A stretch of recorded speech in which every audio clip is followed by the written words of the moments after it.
Hey there, internet friends. Welcome to another episode of That Nerdy Site Show, weekly podcast where the team members from that nerdy site get together to talk about our lives and all of the nerdy things we love about them. I'm your host, Trevor Starkey, and joining me this week we have Cameron Abbott. How you doing, Cameron? Hey, what's going on, Trevor? What is going on? And Logan Wilkinson. How you doing, Logan? I'm doing great. How are you? Doing all right.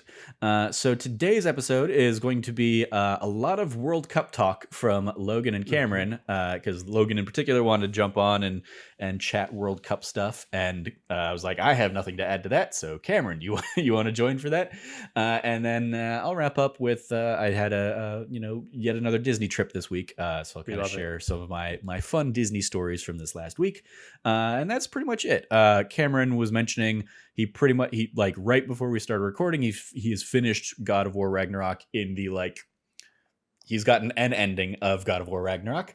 But we'll hold off and discuss that game more most likely when we do like a full blown spoiler cast. We'll try and get like Frank back for that, and if Logan ends up playing and beating the game in the next week or so, maybe we'll get him on for that too.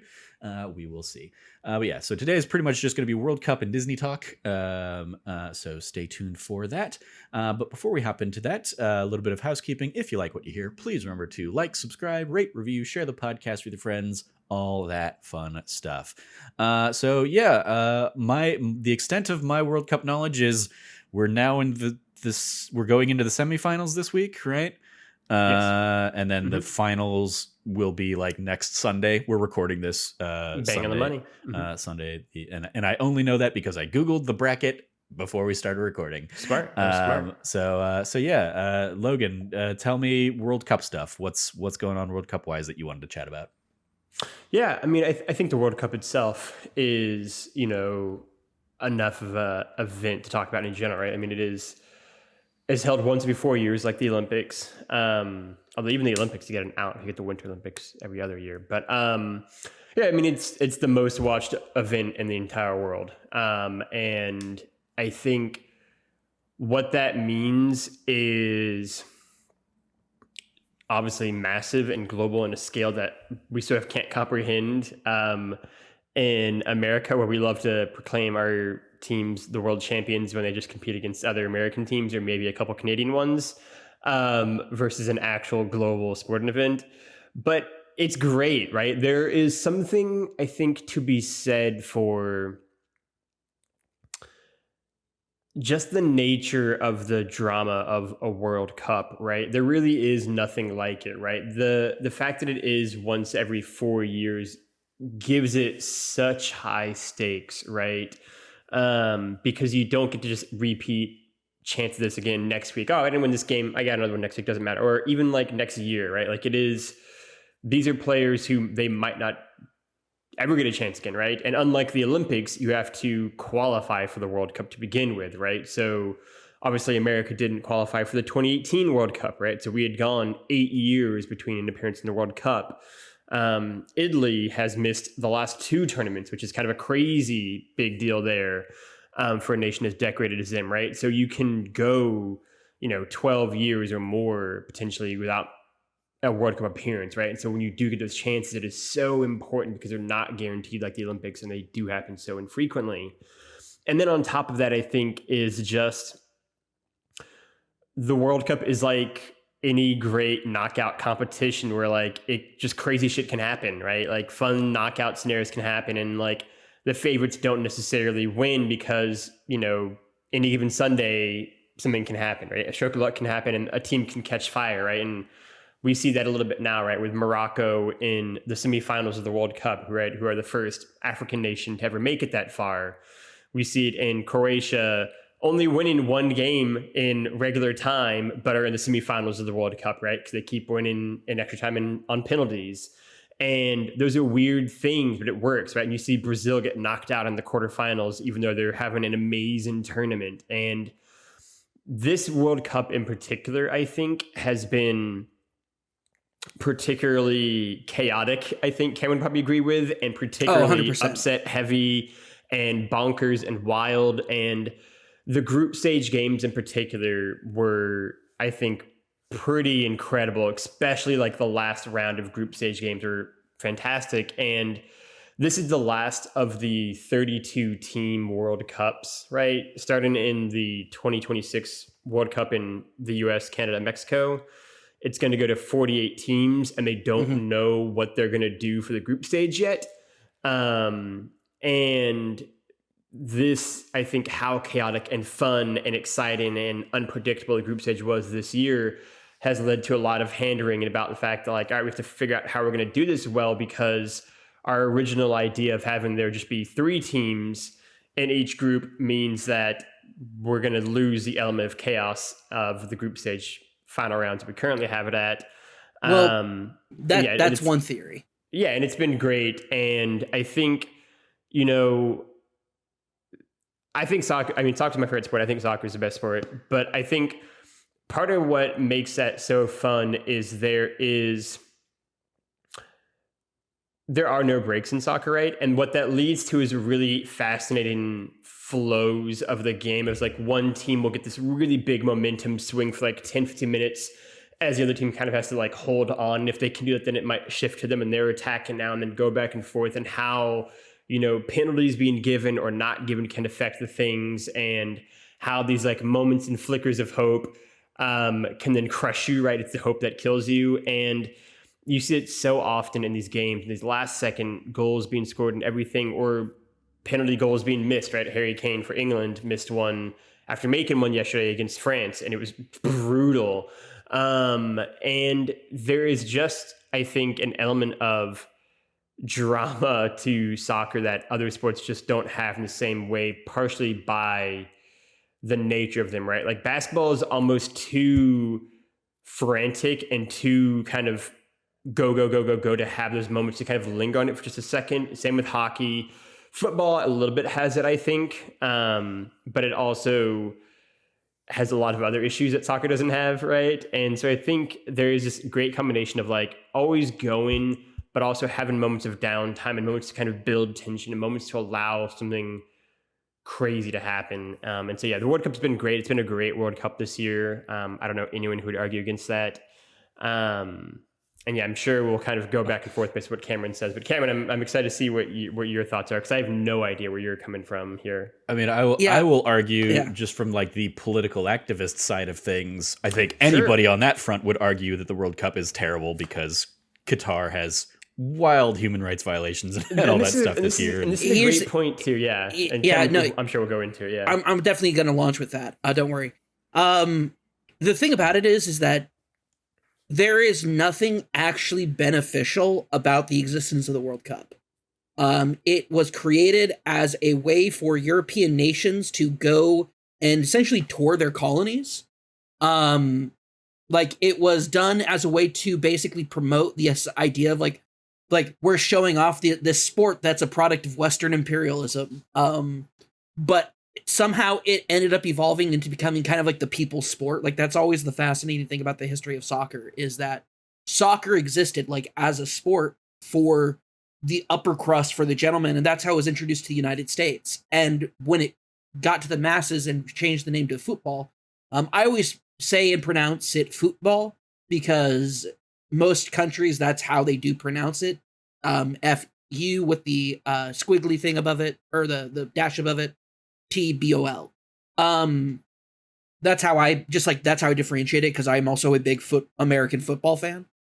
So that's like how I've kind of like learned to balance that act a little bit. But in football, there is an absolute fascinating, like, just atmosphere and identity for this sport that makes it so unique. And the biggest reason why it's never caught onto why it's never gotten big in the United States is solely because of the, like, you think, oh yeah, soccer's easy to like pick up. You just find a pitch, which is just a field of grass, decide your goals and start doing it. But as soon as you start actually taking time to look into and invest in soccer, you find out that it is horribly political. It is an enormous like infrastructure and investment thing. Like, to compete on the world stage of soccer, you have to pour in literally billions of dollars and that's not even World Cup related. That's just like on an average professional level. You have to be at that level. And so a lot of these European countries, they literally will like take talent from all over the world and just locate them and centralize them into Europe. And that's why you have things like the Premier Cup is enormous, like these actual individual cup organizations and leagues that exist. But the World Cup is, I mean, it's every other sport too, Cameron. Like, yes, I know that, football, Trevor. I know baseball, that. That's all that I stuff. know that, but normally that's like that's a national level thing. It's an oddity to take somebody from Eastern Europe and bring them all the way over here to the United States to do that.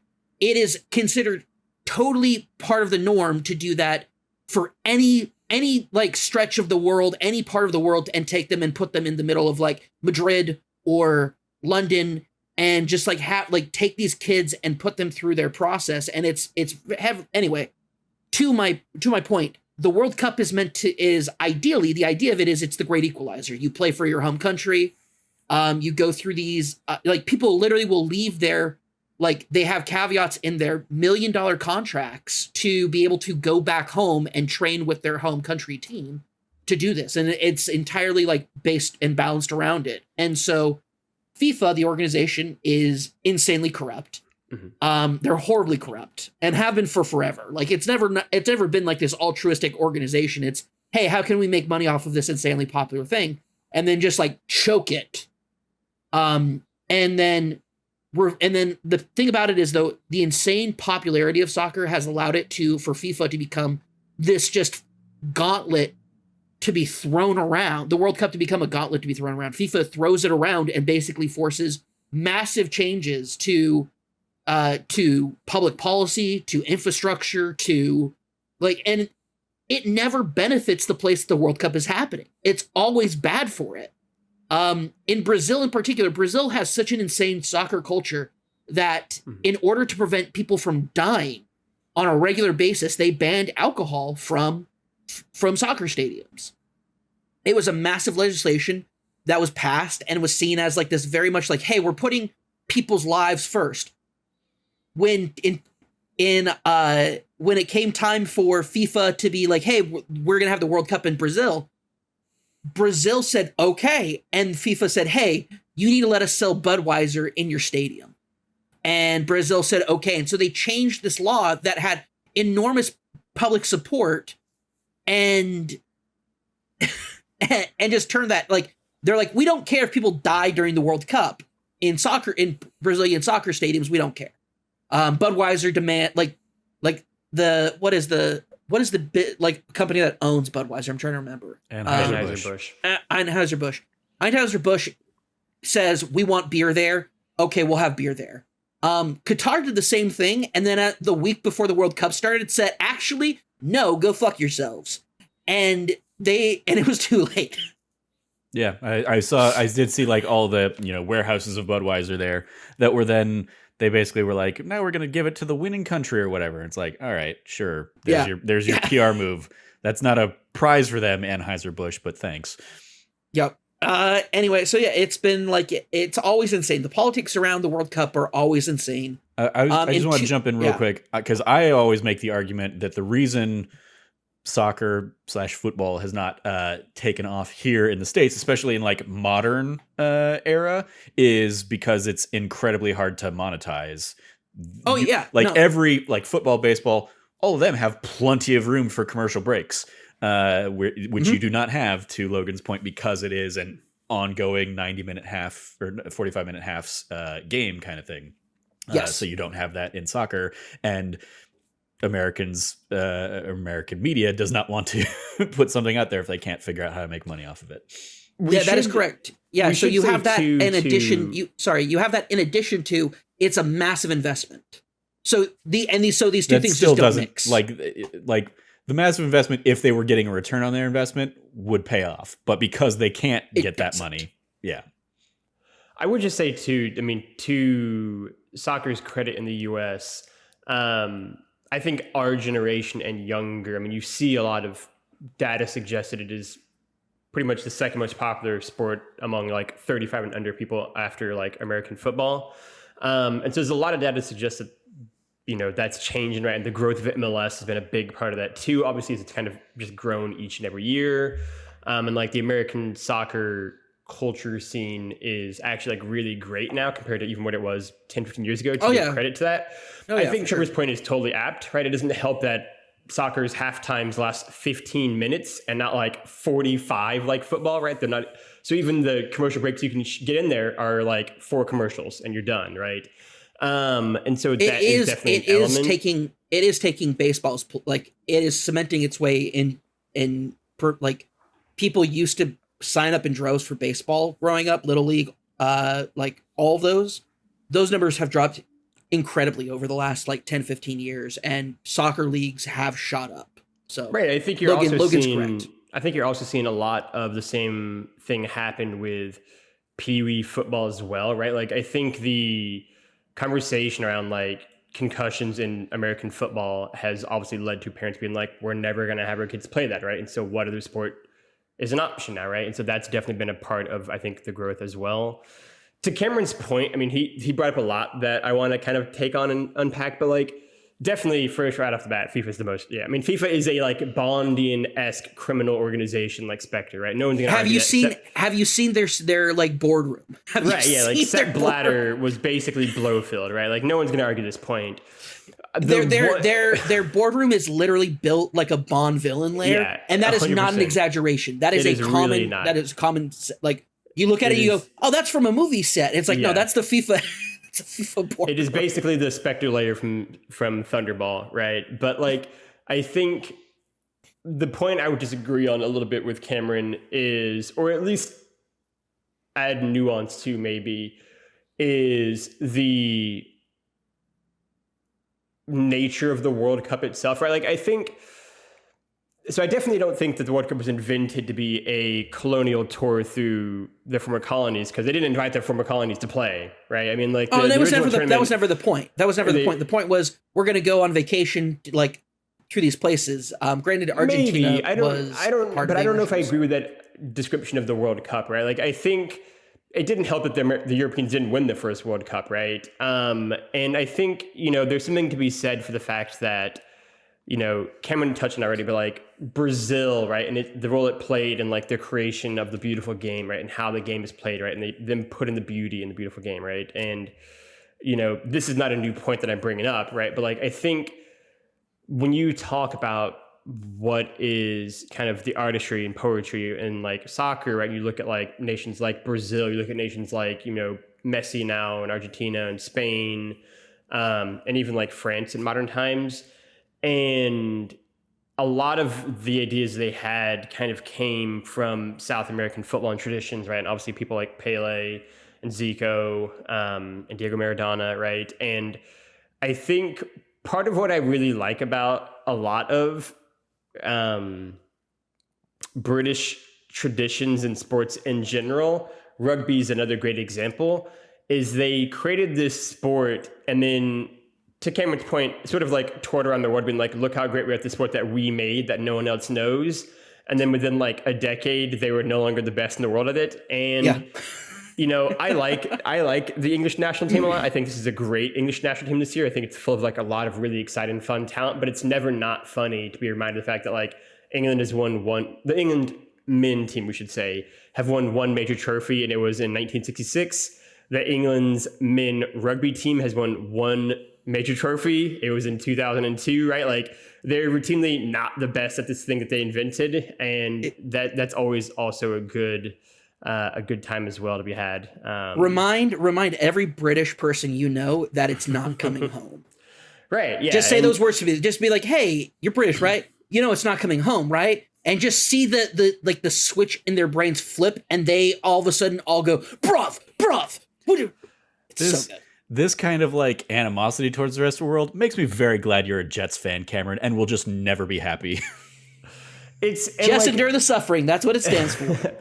And I think that like the World Cup is, I liked actually Cameron's word he used a lot for too, of like being a great equalizer, right? Because I think I actually disagree with Cameron that you need to have these billion-dollar investments to succeed as a sport, right? I think the World Cup is actually the great example of that not being the case, right? Like, you don't need to be a big giant country to succeed, right? Like Croatia's got a population of 4 million people, and then the semifinals of the World Cup for a second tournament in a row.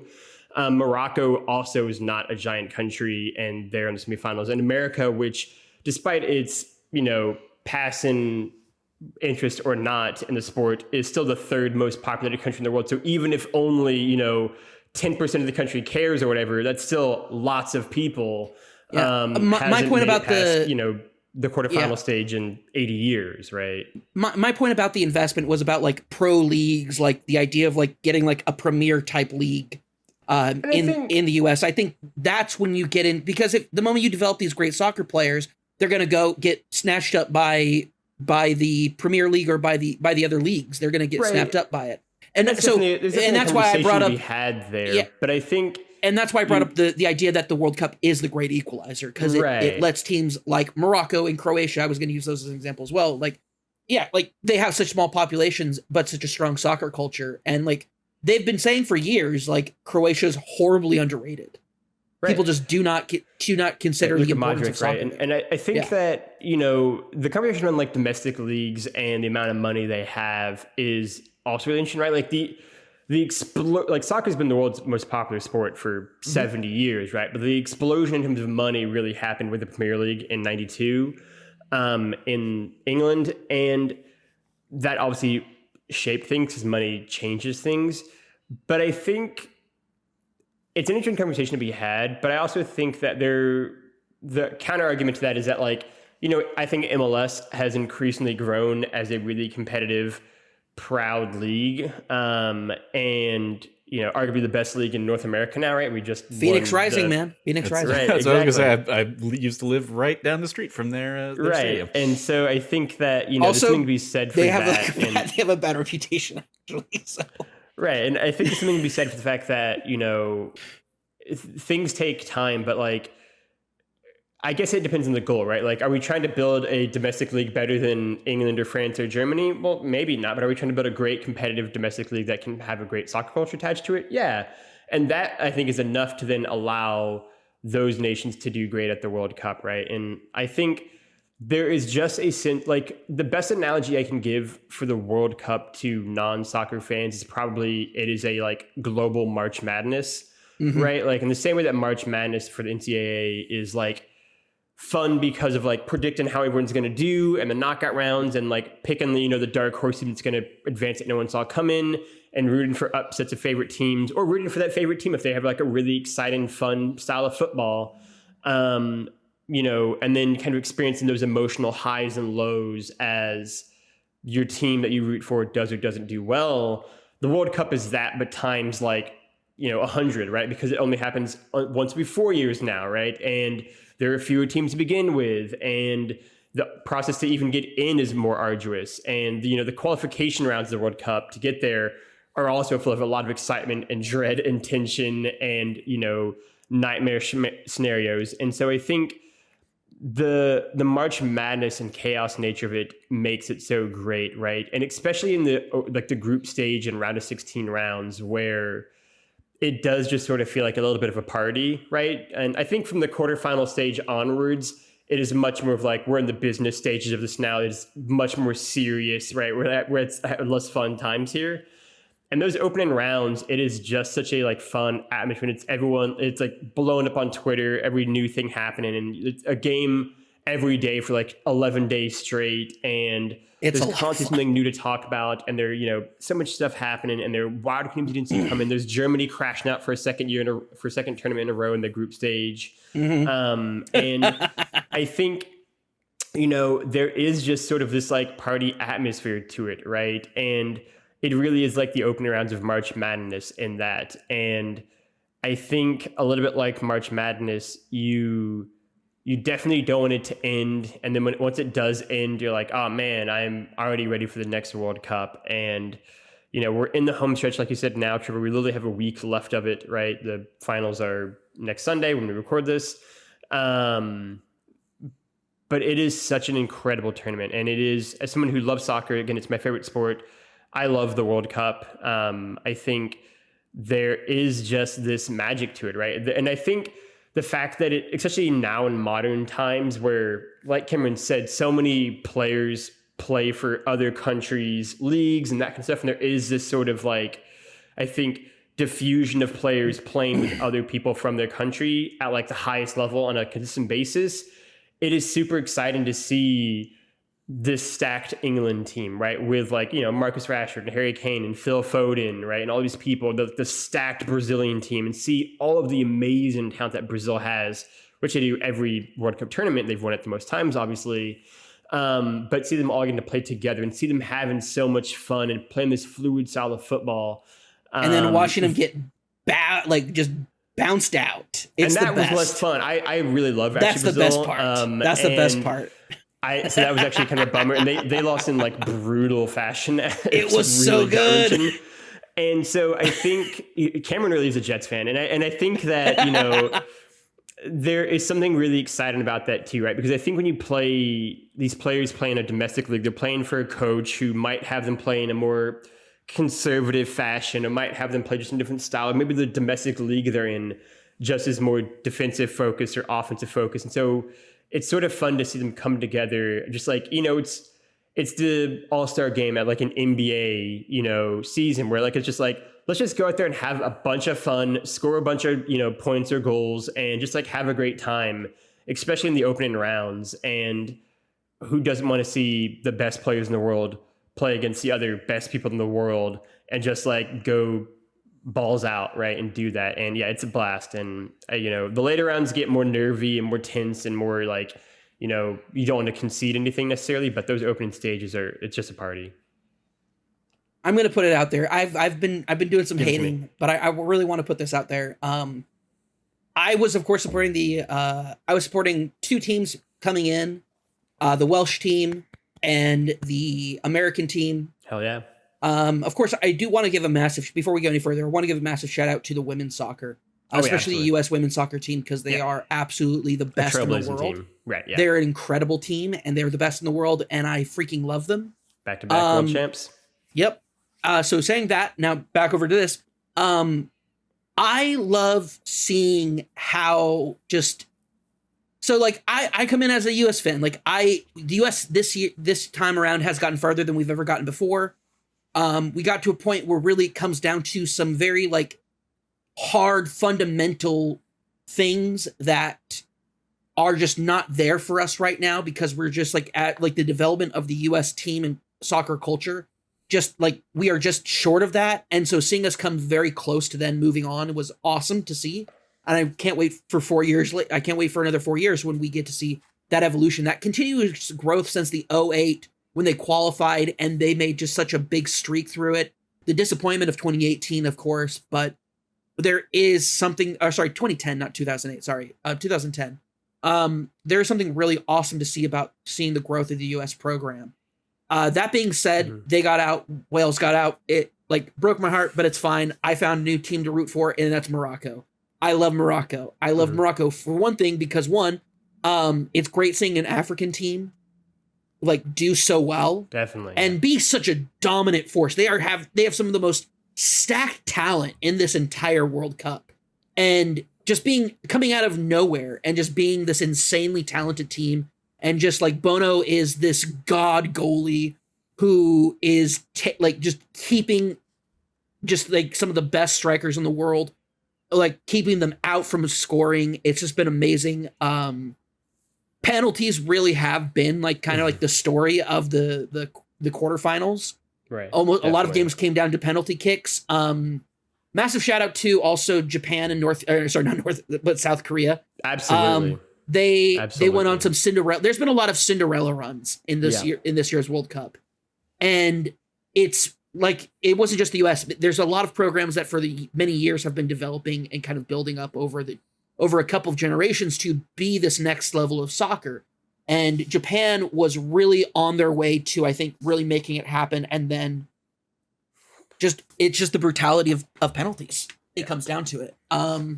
Like it hurts. And then you saw a lot of, and part of the reason why I'm so big on Morocco is because there was a lot of salt coming out, or not a lot of salt, a lot of hate coming out of Europe to Asian countries and basically be like, Morocco, you're next. Like, this is Europe's sport. a lot of regionalism happening there, and just seeing Morocco and then Croatia also just getting like 4 million people can't put together a soccer team. Like, I don't know why, especially after 2018, after like the run Croatia had, people were just like not counting on them this time around. They've been an absolute stacked powerhouse as well. And seeing these two teams kind of like come through and really rustle the jimmies of a lot of like established soccer cultures, like in Brazil and Spain and Portugal, and just seeing these like one of my favorite things I saw was on Twitter was like, forgot the year, but basically like old Morocco and new Morocco, and it's like the handshake thing, and then it's like taking control of the Iberian Peninsula. Just seeing Morocco, just like it's like France, you're next. Like, I'm so excited. I'm rooting for these guys, not just because they're the underdogs, but because you get to see these countries, these smaller countries, really just take it to these larger ones, and where there's a lot of expectation for these large teams, and seeing them, like Logan said at the top, the hope that kills these teams. Yeah. Seeing the hope crush the British was just like, I just heard like Yankee Doodle Dandy, like playing in my mind. It was great. But it's really seeing these like incredible teams that were underappreciated coming up and taking control, and taking a lead in the World Cup, and then seeing these big teams that had a lot of aspirations and a lot of expectations, just drop it. Just absolutely, like Germany getting bombed out in the qualifiers was just like that was a rough one for them. So yeah, but I the last thing I want to talk about is kind of my experience rooting for Spain in 2010. In 2000, so during the post World War II, I didn't think we'd be doing so much historical like World Cup talk when we're deciding to dive into the 2022 World Cup. But this is where my actual love for soccer and the World Cup, like I was memeing it in 2010. I had the Vuvuzela. Like I was having a good time with the memeing. Yeah. Right. But what really got me was, so in post World War II, Spain was under a fascist dictator. Mm-hmm. And he used the nationalist identity of the Spanish like national flag to as like his symbol of authority. And so for several generations, the Spanish flag has not been well liked or received as a national symbol. You didn't think we'd find a way to make soccer political, Trevor. Shame on you. No. We got Cameron Abbott on this show. We're going to make it happen. You thought it was just about guitar? No, we're talking that I figured, because again, like my best exposure to like World Cup stuff is the John Oliver FIFA takedowns that he's done now twice, and the insight that has provided. I mean, the one thing I mentioned to Logan beforehand was like, while I was in Disney, like the one World Cup story I saw was Grant Wall, was it the writer who suddenly and has mysteriously passed away in the middle of one of the games after some searing takedowns and stuff. It's like, no, this is obviously like a political thing, which is like the question I was going to have, which we've talked about a little bit here, would be like, how do you, especially as politically active as both of you are and politically minded as you are, how do you reconcile supporting the sport with the vile corruption that is FIFA and their like just happiness to get into bed with like countries like Qatar, who are just violating human rights left and right to make the World Cup happen there? Yeah, let me wrap this up, and this is an answer to that question. So the Spanish flag, the Spanish national flag, was a hated symbol. In 2010, when Spain qualified for the World Cup after a very long period of absence, this was in South Africa. It was a incredibly competitive World Cup. Shout out to the octopus that correctly predicted every single victory, though, because that did happen. It was wild. People were trying to murder that octopus. It was crazy.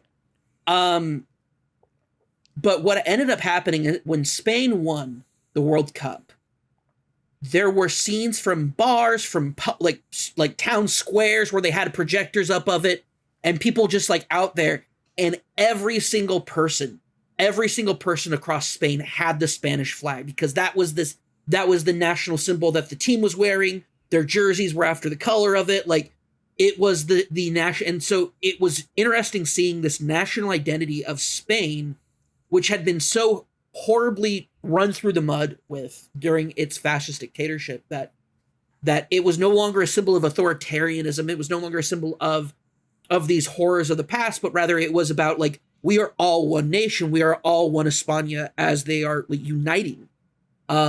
Even like there's parts of Spain that really don't like to consider themselves part of the rest of Spain, but even they were down with it and there for it. And seeing that unification kind of come about, where now the national flag's no longer considered that kind of like symbol of authoritarianism. It's a symbol of just like people and the team, like the national team. And it's like, that's what soccer did for Spain in bringing people together under the idea of we are Spanish, we are España. And I won't go into it, but there's a very similar story about how that happened with rugby in South Africa. And it's true about how sports really is a new religion. Because anthropologically speaking, religion exists to help people who have absolutely nothing in common whatsoever have a single unifying pillar that they can circle around in and help build civilization. Anthropologically, that's why people consider religion important. Now, there's other facets of other studies and other sciences that would, go off on why else they think it's important, but anthropologically speaking, that is the center idea of why religion's important. Because it unifies us. And there are examples of this happening, and they don't happen very often, but when they do, it's very special. Getting that moment and seeing that happen with Spain, like, it moved me in a way that I just wasn't expecting. I was just expecting to meme around and blow my vuvuzela and just like have it, like, just be like, America's out, who cares? Like, just being an annoying 20-year-old. But it really warmed my heart and it moved me in a way that I wasn't expecting. And since then, I have been a soccer fan. I have been, because I wasn't growing up, I wanted nothing to do with soccer whatsoever. And so this changed me. This was an impactful thing. That's why I think the World Cup is still important. That's why I think it's important that we have it. But it's a constant paradoxal and hypocritical practice that I enjoy it and I talk about it and I root for it. And I know that, I understand that, but I also don't, but it's so massive. It's such a huge thing. It's such a huge, every 4 years we have a religious ceremony over a couple of weeks that everyone pays attention to and everybody follows it. Football is more popular than any religion. Sports are the new religion and football is at the head of that. And I can't help but be swept into it. I was going to be like, nope, nothing going to hear from me. US was like doing well. I was like, yeah, I'll like some memes. I'll like some meming when it's like US wins against Britain by tying. It's the only sport where that happens, and I love it because it's just like sour loser basically talk. Right.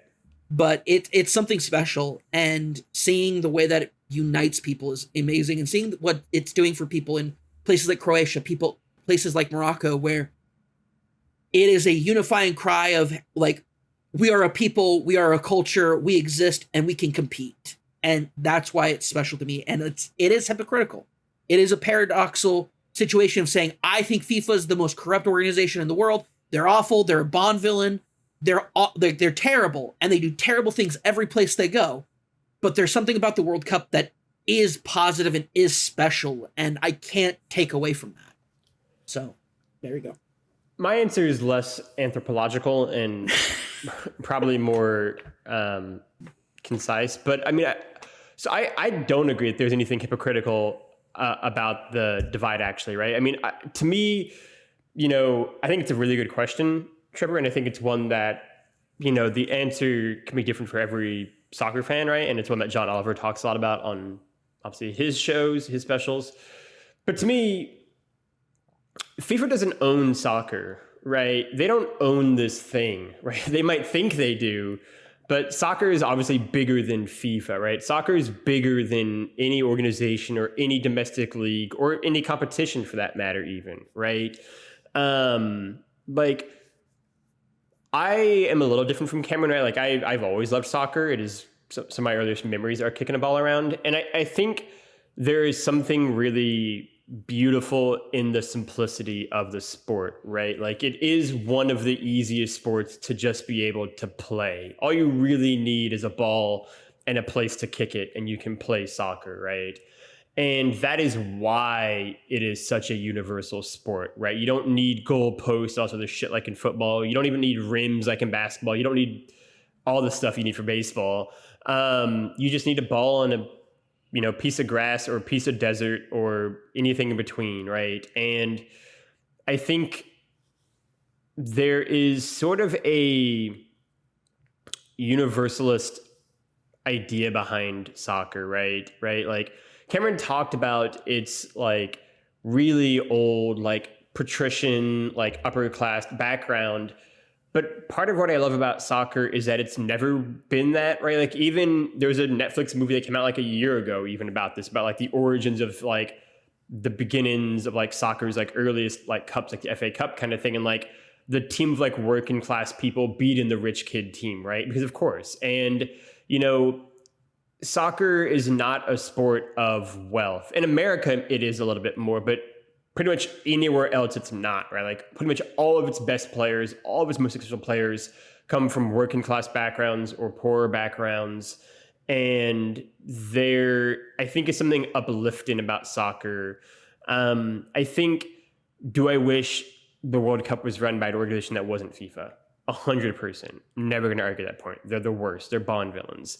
But also, like, I don't think it is hypocritical to like soccer, right? Like, I like soccer in spite of FIFA, not because of them, right? And I think they don't own this sport. They don't control the entire nature of what happens in soccer. They control the most popular tournament, obviously, but there's so much more than that. And I think soccer is so much more than that. And,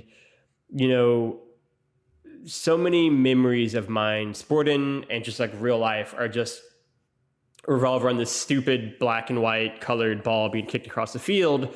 But they're still some of my favorite memories, and still some of my strongest memories. And I think that is how I can reconcile enjoying the World Cup, right? Is because,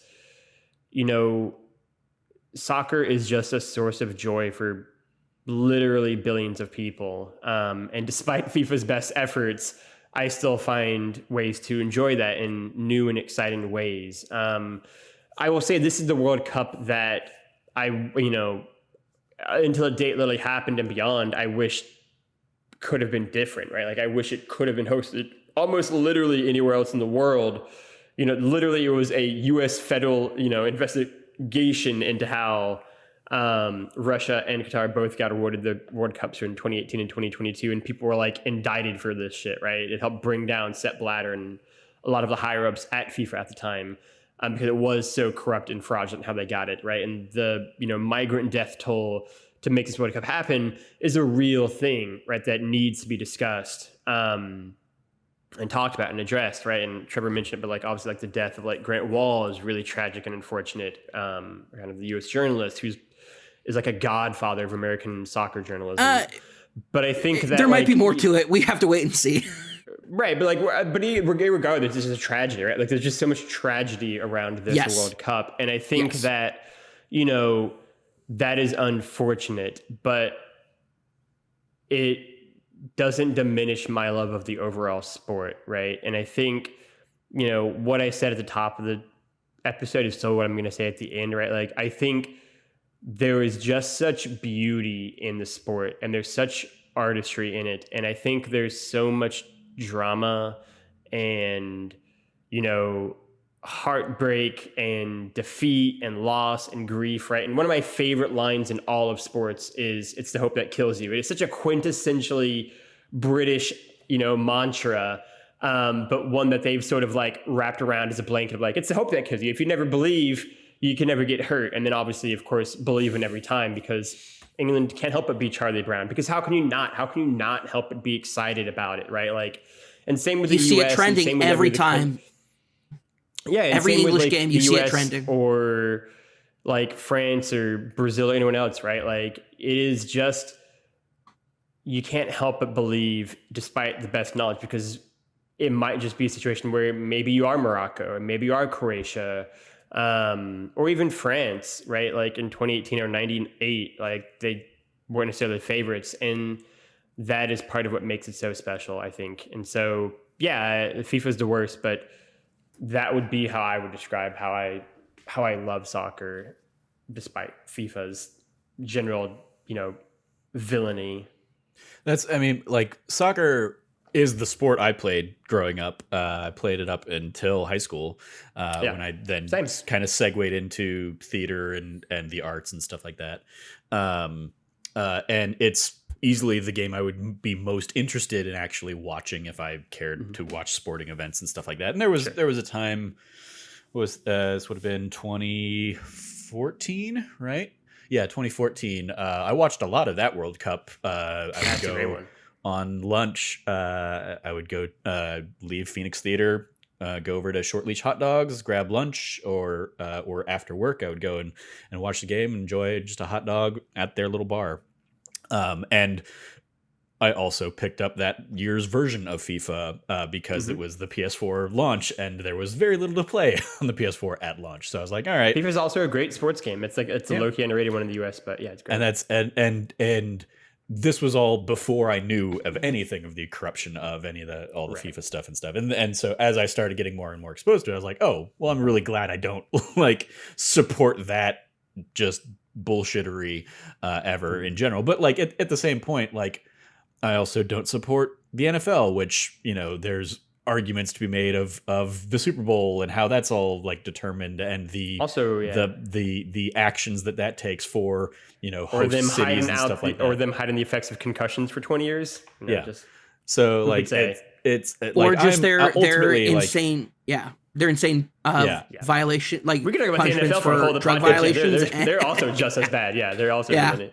Yeah, ultimately, it like in any of these situations, it's going to come down to like the exploitation of the people who are actually like the problems the of players, some might say, the quality and stuff, right. and but how they're exploited by the owners, the managers, the presidents, and whatever. So that's unfortunate. But yeah, it's like ultimately I long since was like I don't really care about sports, so it's whatever. Like, I see it trending, I'm like, I have no idea who's the good team, who's the bad team here. So much of this is like, it's fascinating because if you just have like a really great 90 minutes, you're gonna knock out and that is the joy and the thrill of any sports. I remember studying a lot in theater classes. We would have like conversations and debates about like, why is it theater that has like a designed 3-act structure kind of thing can't get nearly the audience that the like improvised structure of a sporting event or like a season of sports or something gets? Like, why is that so much more like widely accepted and stuff? And a lot of it is like, because you don't need language to follow sporting events, and you can, like, if you understand the basic rules of it, you can get excited one way or another, and so it does cross like a language divide there as well. But yeah, it's part of what, it's a non sequitur, but I was just gonna say, like, it's part of what makes like Mr. Bean the most popular show in the world, right? When it was on, is because Mr. Bean basically says no words, and it's just him doing like physical comedy, right? And so that's part of what the success behind Rowan Atkinson doing that show was, is that like, you don't need to understand. Like Shravi's family fucking loves Mr. Bean, right? Like, her grandparents watch all the time in India, and it's like, because they don't need to understand what he's saying, because he doesn't say anything. It's just him falling over and hitting himself in the head, and it's funny. It's loony. It's like basically Looney Tune cartoon, but in live action, right? And so that the lack of a language barrier is huge for these kind of things. So last question I have, of the teams remaining: Argentina, Croatia, France, Morocco. Who's winning it? Morocco. Gotta believe. Cameron's going Morocco. How about you, Logan? I think that is it'd be crazy. I don't think it's going to happen. Ultimately, I think the matchup we're going to get is going to be Argentina versus France in the World Cup final. And I think how boring, how passe. Ultimately, and I think ultimately that matchup and who will win will come down to like, can Lionel Messi, in what will surely be his last World Cup, just single-handedly basically carry Argentina to the win or not? Or is France, who's the reigning World Cup champion, also studded with talent, just be too good for that, right? And honestly, I have no idea, right? It is that thing, because Lionel Messi is one of the 2 greatest soccer players ever, probably along with Pele. And so it's just a thing of like, if he can just have a moment of brilliance, that's all it takes. He can win the game. Ultimately, as much as I'm sort of don't love it, I probably think France is going to win just because it is an absurd team. But all it takes is a moment, right, for Messi to click on, or all it takes is a moment, right, for Morocco to do something shocking in the semifinal match, right, and then they're into the finals. And ultimately, I think France is a winner, but I think it's a really great collective of 4 teams. And the last thing I wanted to say is part of what makes Morocco so much fun, and teams like them or Japan or Korea, is that they're like the prime example of being better than the sum of your parts, right? Like they don't have star talent. There's no one on Morocco's team who you can name easily. There's no one on Japan's or Korea's team. I mean, Korea's a different example, I guess, but who you can kind of instantly name as like, oh, that's a famous Premier League player or something like that, versus France, where basically everyone is in one of the 5 top leagues in the world. But it's just a collective working together towards a singular goal, and just proven that you don't need one star man if you have 11 individuals working together, right? And that is also like the kind of universalist message of that is also really inspiring, right? Like that's the beauty of sports, right? And to Trevor's point, even like part of, I think, of why a sporting event gets more viewers than a 3-act structure of a play, right, to me, is that because it's just condensing it down into 90 minutes, right? You're getting this really condensed, crazy 3-act structure over 90 minutes, right, in a soccer match, or a football or game, or a basketball game, or a baseball game, whatever it might be, right? And you're getting all of the emotions just turned up to 11, right? And you're getting them so vividly and so palpably and so powerfully. And you do feel almost like exhausted after watching your team play in like a must-win kind of game.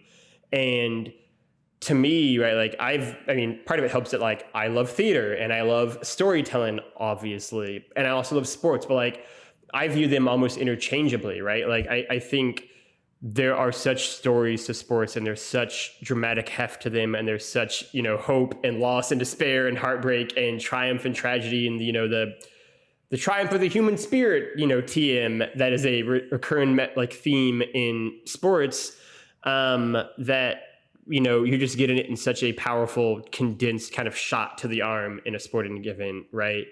And that's also, I think, part of why they are so, I think, enduring, and the appeal of them is so strong after, all this time.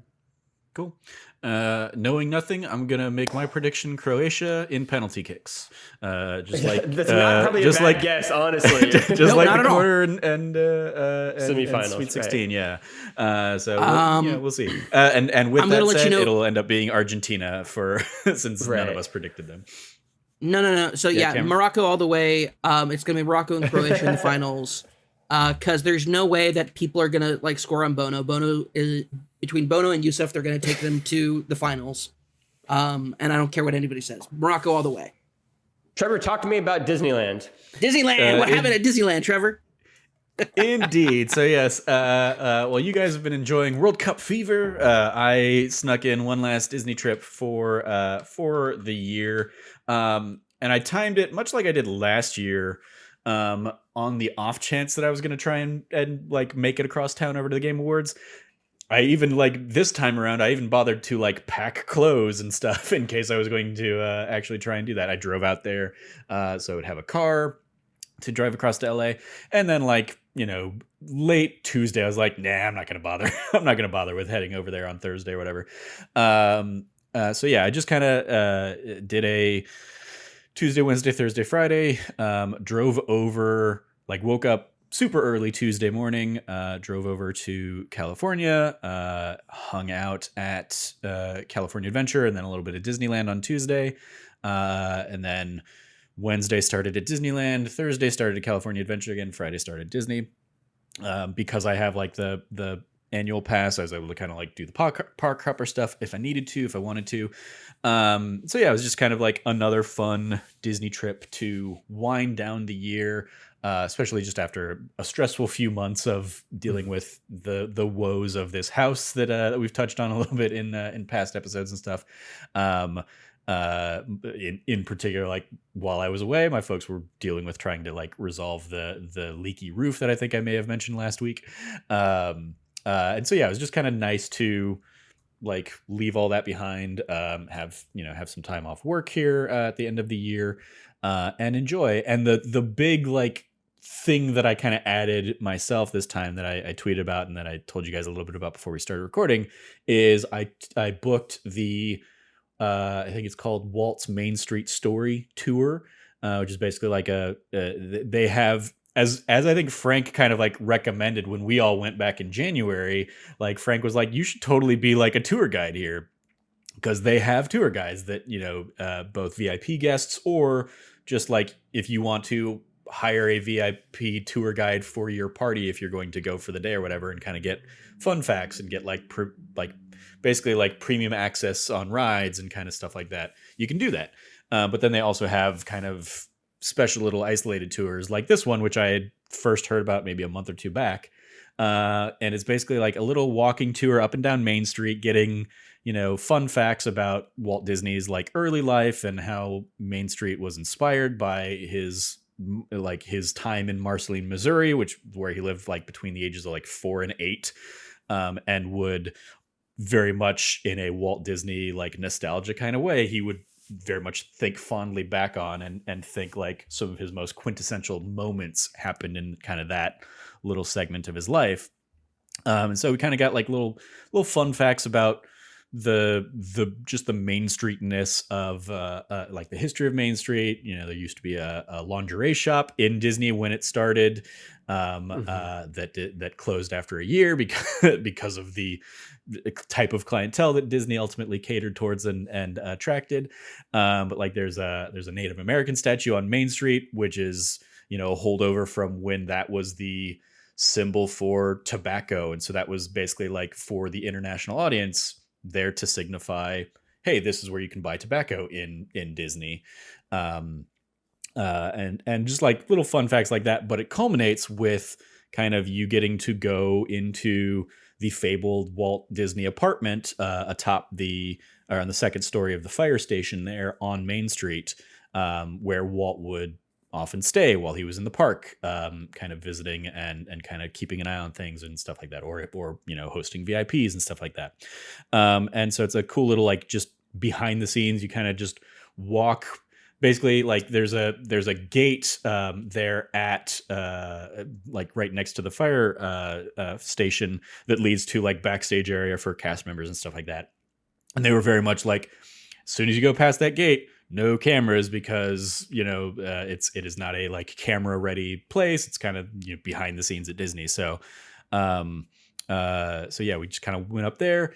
A lot of the like decor of the apartment is made up to look like it would have looked kind of in the day, but it's like very few in terms of like original artifacts or anything like that. Most of that has been taken back by the Disney family or for the purposes of like their Disney museum and stuff like that.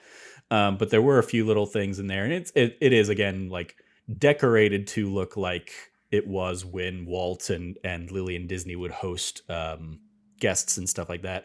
And one of the most notable things of the apartment is that it has a light that is basically like always left on and was left on throughout the pandemic. Even because like it was the signifier of when Walt was in the park. So they would turn on the light so you could see from Main Street, like cast members or attendees could see, oh, like Walt he might not be in there, but he's in and around the park today.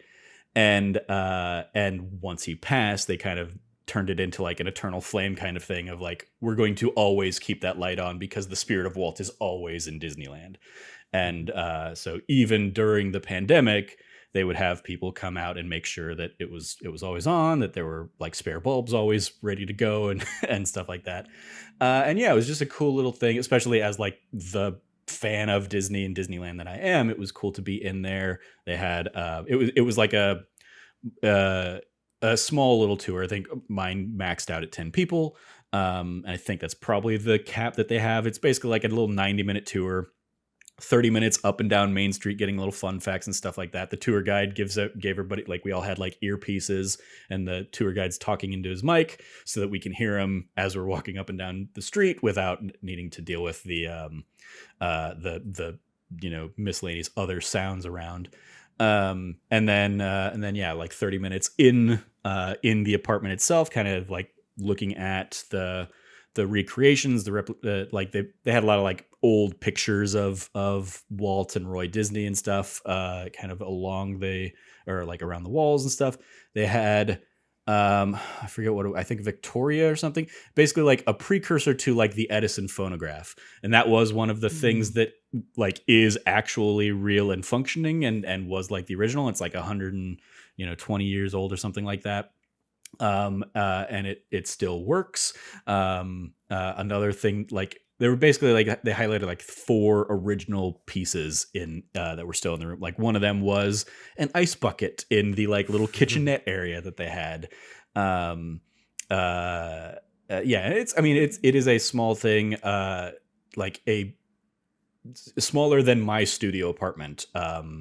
It's basically like a little like living room / bedroom that had like a couple twin hide-a-beds, a little kitchenette right in that room, and then like around a corner there was a little bathroom with a shower. So we had pictures in there, and that's the picture that I tweeted out was one of the pictures in there. During the holidays, they've moved the lamp that's still in there. It's still lit up, but they put a little Christmas tree decoration in there because Walt was big and celebrating the holidays and stuff like that. So that's what I have a picture of. We got like just little stories and fun facts and stuff from the tour guide, and then we ended with like 30 minutes out on the patio, basically just like directly next to the apartment, kind of overlooking Main Street and stuff like that. And they gave us like, a special like commemorative cookie and, a bottle of whatever drink we'd asked for. I asked for a Coke. Like one of the coolest things was one of the women in our tour guide, probably a woman in her 60s, something like that, mentioned that she had a distinct memory of coming to Disneyland when she was a young kid and being handed popcorn by Walt Disney himself. Because he would roam the park and he would kind of like, do fun little things like that. Uncle Walt would, go work the popcorn stand, or he would help the popcorn stand, and stuff like that. So just hearing like, oh, that's a cool little thing. And, I think one of the other like favorite little element of the tour we had, our tour guide was named Michael, and he, for some reason, seems to have like some personal vendetta against Imagineer Bob Gurr, who's like the guy who basically like helped design Autopia, the original Autopia cars, the Matterhorn bobsled. And he just kind of like kept throwing in little jabs about Bob Gurr, like, talking about like Bob Gurr likes to claim that anything in Disneyland on wheels is something he designed. But, there were a lot of other people. And it's like, all right, I don't know why you're throwing shade at Bob Gurr. And then later on, where's the hate? I don't know. But yeah, like later on, he was like, a lot of other Imagineers have come out there. There's the official Disney story that, gets shared, and, but then there are the unofficial stories that, that people like Bob Gurr have written and stuff like that, and that have to be. And it's just like, you just keep like taking shots at Bob Gurr, and I don't know why, man. Did Bob Gurr like punch your child? Like, why do you have such a hate boner for Bob Gurr? Yeah, I don't know. But did you just design some cars in a bobsled? Like, why is it a big deal? Yeah, that was just another like another little thing of like that stood out to me in terms of like. Because, and the guy was like very professional and stuff like that. But it was just like, he just had a couple strays that were thrown out at like this Imagineer that I know from like the Imagineering story and other documentaries and stuff that I've seen and read about Disney over the years. So it's just like weird that like you have this like thing seemingly against him. But well, here's the thing. So Bob Gurr once took a beer bottle and smacked it across his mother's face. So yeah, he just that's hates clearly got to be something, or it's got to be something. Or maybe he was run over by an Autopia car when he was a child and has never let Bob Gurr forget it. Bob Gurr saw it happen and was like, good. Yeah. But yeah, so that was this little thing. I think I mentioned before we started recording, like the tour itself is like $160. I enjoyed it as like a little splurging, like I'm treating myself to this like experience of, you know, getting to step in the hallowed halls of kind of this like famed location within Disneyland. Definitely not a thing I'd ever need to do again, but yeah, it was a cool little, like, it is a memory I will now have in addition to my many Disney memories. So yeah, it was a fun little trip. I got to see Fantasmic my last night there, which is always my favorite show. It's always a mixed bag going during the holidays because like there are some elements of like the holiday retheming that I enjoy, and then there are others where I'm just like, I don't I don't like the fireworks or World of Color that are like redone to just Christmas music instead of like the Disney music that I, you know, enjoyed growing up. It's like I get enough Christmas music if I want a Christmas music. I don't need those. Like I like Fantasmic because it doesn't change. It is still Fantasmic. And so yeah, I got to enjoy that. I constantly was debating picking up a third lightsaber while I was there, and I ultimately held off. Did not do it. That was the another thing. I did pick up they now have magic bands in Disneyland, which have been a thing in Disney World for a little while. But basically they're like little NFC wristbands that you can use to like, you know, get into the park or kind of use it for lightning lane, like quick hands-free access stuff. And the one other feature that they have for it is a new thing in Galaxy's Edge that is like the Batu bounty hunter game, basically. And you basically take the wristband, you stick it up against the thing, and they give you like a bounty, and then you kind of play hot and cold with the wristband lighting up green if you're close to, you know, the target, or red if you're far away from it. And you are guided to walk around the park, and around a lot of the doors of the park they have like little control panels basically that are NFC devices. And so like when your thing starts like buzzing and blinking green faster and faster, that means you're close. So you hold your wrist up to the thing, and basically it'll turn purple, and there you've caught your bounty. He's behind that door. You can play with the app if you want to. That'll like, you know, thermally scan the door or whatever. And there are effectively then once you've got the bounty, you take it back and you stick your hand in like a little door slot kind of thing. It gets scanned, and then like a guy, like a speakeasy door kind of opens. It's all like digital projection or whatever. But and then like the bounty hunter headmaster or whatever kind of like gives you a thing of like, oh, you found one bounty here, you just got lucky, try for two, and, you know, gives you credits, and then you go and get a bounty and repeat. And they're like 20. I did 6 over the course of the 4 days there. The biggest issues are playing it during the day. It is, like, your magic band thing is not very bright, so like you have to like kind of like cover it to see, is that green or is that red. And also like I was walking in a direction and everything was green, and then suddenly like it would just turn red. I'm like, okay, so I turn around and it didn't stop turning red. Like the directionality of things seems to not be like completely 100% there. So it got to a point where I was just like, okay, well, I know like where the doors are, so I'll just like walk around to the doors and scan one. And then the most burdensome element of it that I ran into was one of the doors that I ultimately needed to get to was in an area that had basically been overrun with strollers. Like stroller parking had just kind of like filled up the area, so I had to like kind of like maneuver through a couple rows of strollers to get to the door that my bounty was behind. So it definitely like it is definitely not a selling point. The much better things of this magic band were the fact that I could just kind of like hold it up, and the person scanning me in at either a lightning lane or just going into the park could scan against that.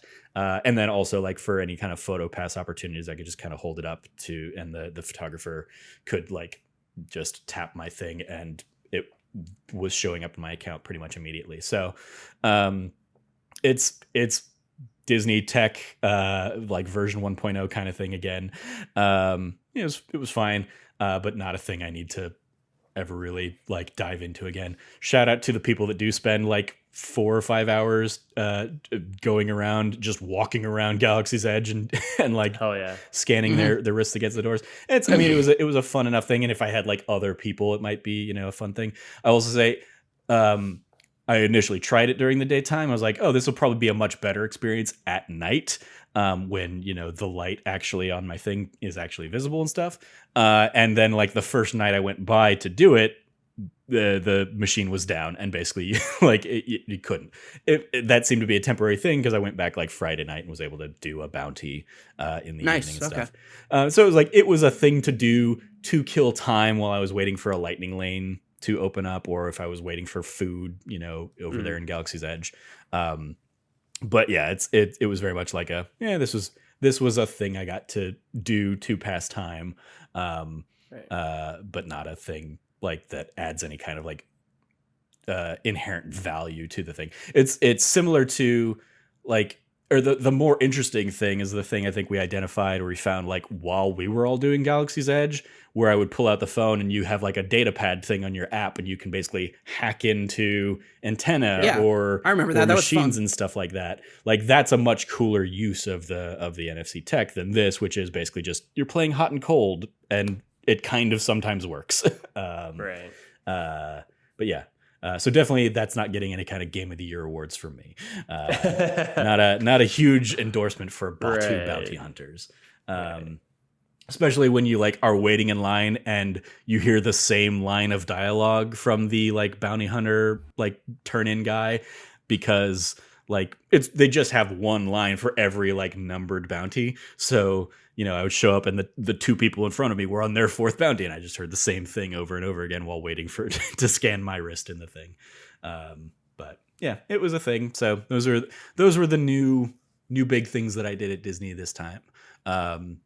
Well, I do want to give a quick shout out to Lauren, friend of the show, Lauren Wilson, aka Beasley Tweets, who saw my tweet Tuesday or Wednesday night of like, hey, ultimately I didn't get tickets to the Game Awards, so I'm not going to go, but here are my outfits or whatever. She offered me up a spare pass Thursday morning if I wanted to like drive across town and join her, and ultimately I was like, yeah, I was about to go on like the Incredicoaster. I was like, no, I'm just gonna hang out over here.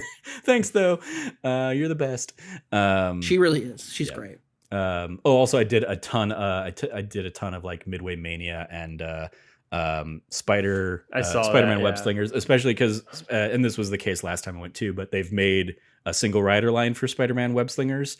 Nice. And also, it's no longer the like pay premium lightning lane, so if you want to just do like regular lightning lane, you can, but I just did single rider, and yeah, I was cleaning up in my parties, and it's one of those like, I wish the other people in this cart were as good, because then we'd like hit the high score board. But oh well. There was somebody in one of the cars I was in who had bought there are like in the shop across the way from the Web Slingers ride is like, you can buy like an Iron Man repulsor thing, or and they have like different versions, and it's basically like upgrades for the game.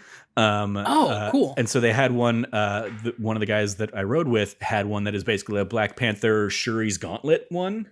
Nice. That so instead of slinging webs, he was basically like shooting like sonic bat bursts, and that, you know, it shows up in the game. It also seemed to affect how all of the rest of our webs appeared, because I had a hard time like seeing my webs being slung in that round. But it was a cool little like, like that, seeing firsthand for the first time, like, those are the kinds of things you can buy, are like, you know, and you get like a little, you know, $30 toy or whatever that you can throw on your wrist, but it has that added feature of, if you're on the web slinger ride, it powers up your, you know, your game for whatever. Still kicked his ass. He was not good. But yeah, you know, a lot of fun doing that kind of stuff. So shout out to one last Disney trip for the year. And yeah, all the fun time here. Oh, also there was like a food festival. I don't think I ever actually posted the pictures of it, but I basically did a like in California Adventure, lots of different like food things, including What did I have? I had some like Southern mac and cheese stuff. Like pork belly, like just they have like their little food carts basically, and it's like you can get a sip and savor pass that's basically like 8 free tabs or whatever. I had let's see. Oh, I had turkey poutine. That was nice. Southern mac and cheese, pork belly adobo. Pumpkin layered cheesecake. Lots of good yummy food there in California Adventure. Shout out to that. I talked a lot there. Any wrap up questions or anything for me? No, it sounds like you had a great time, man. Yep. I'm really happy that you're able to do that. I'm excited for the That Nerdy Sites Disney World trip. I'm excited for. We'll see. I was mentioning, my work is having like their annual work conference there next year. So if I get like invited to go be like one of the support people on site, I'll probably stick around for a few days after and finally cross Disney World off of my my checklist of places to visit. All right. Well, I think that is going to wrap it up here. Thank you guys for sharing all of your World Cup thoughts and then letting me just chat about Disney for a little bit. We appreciate your patience because I could see that there were several times where you're just like, I'm not into this. Nah, it's not that I'm not into it. It's just it is. I mean, the most fascinating part of it for me is that juxtaposition of like knowing how much FIFA sucks and knowing how much Qatar in particular sucks, and still being excited for the sport of it and the game itself and all that stuff. So let us go around our metaphorical table with any plugs we might have. You can follow Logan at Lefty Logie, Logggy. Anything you want to give a shout out to there, Logan? Yo, shout out to next week's episode of That Nerd Site Show, where at least me and Trevor, possibly Frank, I don't know how much have you seen of it, we'll be talking about Andor and having like a nice little spoiler-filled conversation about our thoughts on that show. I'm real excited about it. Spoiler, it's real good. I watched a couple more episodes today just for fun. Show's real good. You know what I mean? Everyone should go watch it. I'm in a very Star Wars-y mood. Maybe I'll just put on Fallen Order just for kicks. Yeah, you got Jedi Survivor got its trailer. I know, I saw that. Don't you fret. And so it's a great show. Everyone should go check it out. And so be excited for next week's episode as we have that convo, I'll say. Cool. Yeah, Cameron, when we did it for that D Plus show a couple weeks back, Cameron basically the three of us all watched those first 3 episodes together for our first That D Plus show on it, and then Cameron basically binged the rest of the show. Yes. The week that we recorded that D Plus show. Whereas did you really? You didn't watch it week to week? Nope.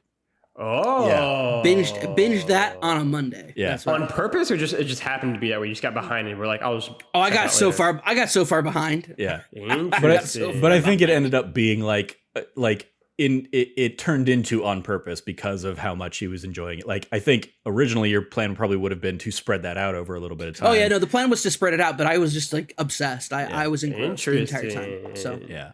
That'll be a fun one to connect with you and chat about. And if Cameron and Frank want to join us for that conversation as well, they're of course more than welcome. I think Frank, when we recorded last week's that D Plus show, I think he was still only like a couple episodes in. I don't think he had watched a lot of Andor, but it was like on his thing to do. Yeah, we can check in with him and see where he's at now. Maybe he'll get through it this week. I'll try and rewatch it all this week just so it's all like fresh in my mind. Because that is a very good show, and I look forward to chatting with you about it in particular for that. You can follow Cameron at Rev Cabot, 2 B's and 2 T's. Anything you want to give a shout out to there, Cam? Yeah, if you want to hear our thoughts on the Guardians special, Christmas special for That Nerdy Site, that D Plus show, go ahead and check that out. We had a great time talking about it. I had a lot of thoughts, and they were shared and mirrored with Trevor and Frank's own. It was an absolute blast to do. And Logan was on that one too. Logan. I meant to say that. Sorry, I thought I said Logan, and I was like, moving on. It was great having all 4 of us. It was great having all 4 of us on the show again, and just having a great time talking about a really fun Christmas special. So go check that out. Cool. You follow me at Trevor J. Starkey on Twitter. I will echo those shout outs. This week's That D Plus show is going to be the Santa Claus 3 is I think what we landed on. And then we'll do Home Alone 3 next week. So yeah, go check out all of our holiday themed, pseudo holiday, like the first one was the first D plus show of this month was just our full Andor thing. But then, yes, as Cameron touched on there, last week we did the Guardians of the Galaxy holiday special. So go check that out. And then we will pick up our annual tradition of the Santa Claus and Home Alone for the next couple weeks. And then figure out what we're going to do to close out the year. National Treasure's one. Avatar is back on Disney Plus now, the original one. If we want to do that, maybe we'll save Avatar for a lead up to once the Avatar sequel is coming to Disney Plus next year. And to discuss those in the manner that most of the world will ultimately see those, not in breathtaking 3D and all that nonsense. We will see. So yeah, go check out all that stuff, as well as our Let's Plays Tuesdays and Thursdays on youtube.com/thatnerdysite. You can follow all of us over at That Nerdy Site, or go to thatnerdysite.com for all the latest from us. If you liked what you heard, once again, please rate, review, like, subscribe, share the podcast with your friends, all that fun stuff. Thank you again for listening. As always, stay nerdy and be good to each other.